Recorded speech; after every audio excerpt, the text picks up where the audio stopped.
Good morning, Taylor here. I wanted to sit down, have some coffee with you, and chat about the different kind of movements that we have in shooting competitions and the kind of workouts to accompany those movements. Kind of what was going on this morning is, so I'm recording a new follow along movement drill, dry fire drill for guns.com. And what I like to do when I am recording is to sort of write down what I want to say. As y'all know, I could get really chatty, and that's something that I have to work on in my videos. At least these videos I'm not so worried about because this is just Facebook and y'all are my friends. But in terms of the ones that I'm publishing with guns.com, I have to work on really being as concise as possible to hold people's attention. So I'm writing down the kind of movement drills that I want to go over and what I want to talk about. And then I was like, well, why don't I record for some of my friends sort of what my thought process is. So y'all could watch out for that movement drill video. I'm gonna do a sneak peek video and post that for y'all probably tomorrow. But anyway, so let's discuss the different kind of movements that we have in shooting competitions. You have lateral movements from side to side. We have forward movements, of course, and those will vary quite a bit depending on if they are diagonal, if they're straight, if it's like a zigzag, you know what I'm getting at. And then we also have retrograde. When you get into different kinds of competitions, you could even have where you are going into prone. I mean, the combinations are infinite, right? So for the purpose of today, I just wanted to focus on lateral movements. And so the other thing I was thinking about too is this is almost going to be like a test video, not this one, but the one that I'm recording for, in terms of if people would like to incorporate working out with their dry fire practice. And that's something that I really would love y'all's opinion on. Is that something that you would be interested in?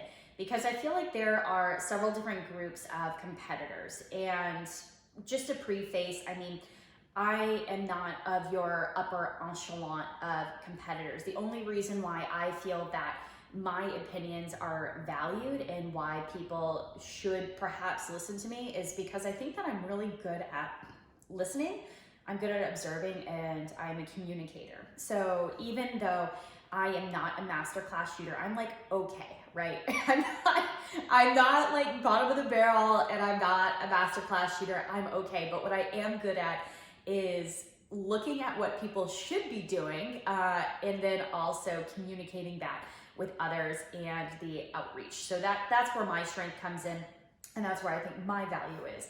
But the point being is that there's different groups of people. There's people that they don't work out at all, and when they go to shooting competitions, that is their workout.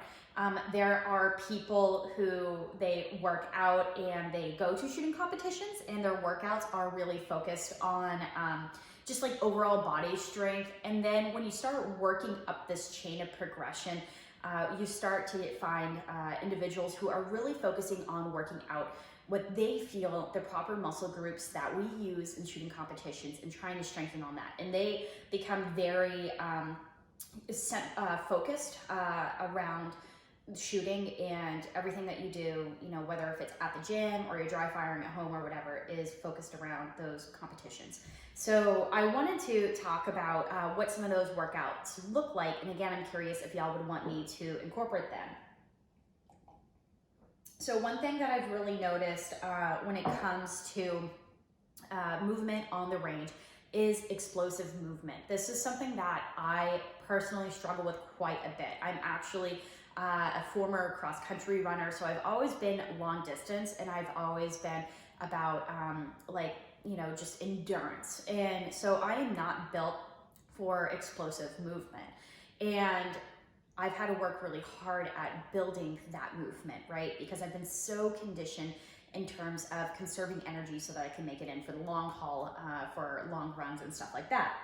So what does explosive movement look like? When you are going from one position to the other, that is explosive movement. And that is you putting your fucking all into it and getting from that position to the other. And I will say, in watching a lot of my videos this winter during you know, everyone's been curbed during this pandemic. So if you're watching your videos, you start to notice, like, am I hustling or am I actually hustling? And in a lot of my videos, I haven't been like giving it my all. Like, I'm moving, but I'm not like pushing it. You know, this is actually a sport. Shooting is a sport, and the amount of thought you have to put into like where your feet position, where's your body position, when do you start to like slow down and stutter step into your next position, and are you thinking ahead to set yourself up for moving again? I mean, it's like almost like dancing. It's crazy when you get to that level of how involved it is, right? I know I'm digging deep, and there's probably like 2 people that are listening this far into this video, but if I could motivate one person, then that means everything to me. Last week, I had a really good friend of mine within the shooting community reach out. He emailed me and he said, Taylor, for 8 months, I've been waiting to send you this email. I had posted something last year about my weight loss. I lost like 20 pounds a couple years ago, which on someone of my frame, that is a lot. Would be about 20% of my body weight, actually. But anyways, he said that it motivated him, and he has lost, I think it's like 50 pounds, and he is back to his high school weight, which is incredible. So the way I see it is, if I inspire one person, then it's like, it gives me goosebumps. It's completely worth it. But anyways, so the point being is that I started thinking about, how do I develop this explosive movement, and how do I apply that towards shooting? And one thing that I started doing, and don't laugh at me, is actually like ballet exercises on like follow along YouTube, because I can't go to the gym. I normally I lift weights. That's what I do. I am all about, I like to build muscle. There's a lot of women out there who they just want to tone and to strengthen, but they don't want to bulk up. I actually enjoy gaining a little bit of bulk.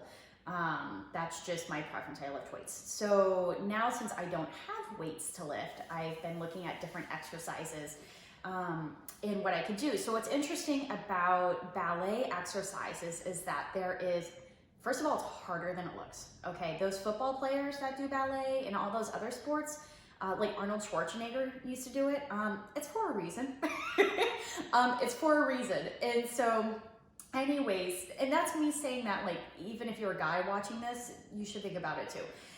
So there is a ton of strength in the calves, in the thighs, and actual feet, like the strength in your actual feet, and then your abs.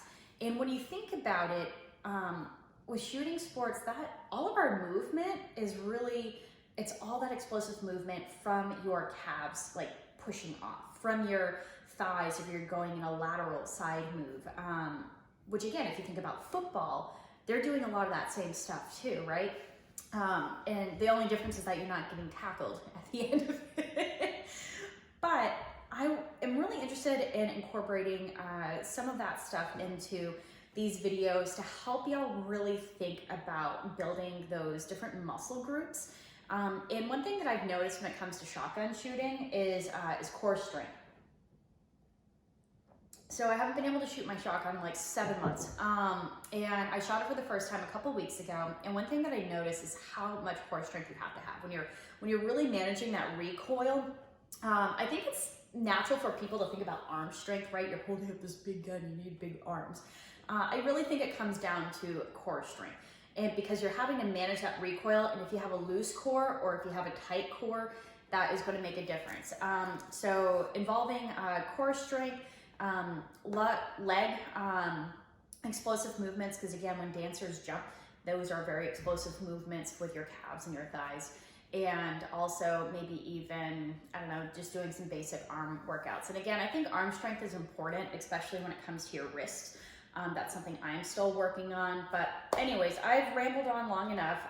Y'all let me know if you would like to see something like that and what you would want to focus on. I'm curious if other people are working out. Well, I know there are other people working out there specifically for shooting, and I want to know what those workouts look like. And I will try to incorporate that into a follow along drill so that we could do some workouts we could do some dry fire and really try to build everything while not all of us could be on the range still. So I will make sure to post this movement drill tomorrow.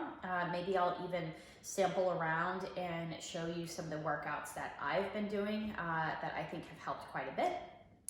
Let me know what you think and if you like these coffee talks. So I know that this one wasn't necessarily the most exciting one, but I really do enjoy communicating with y'all, and I'd be interested in what your opinion is. So anyways, have a good day. Enjoy your coffee, and yeah, we'll see what the future brings in terms of what my content will look like.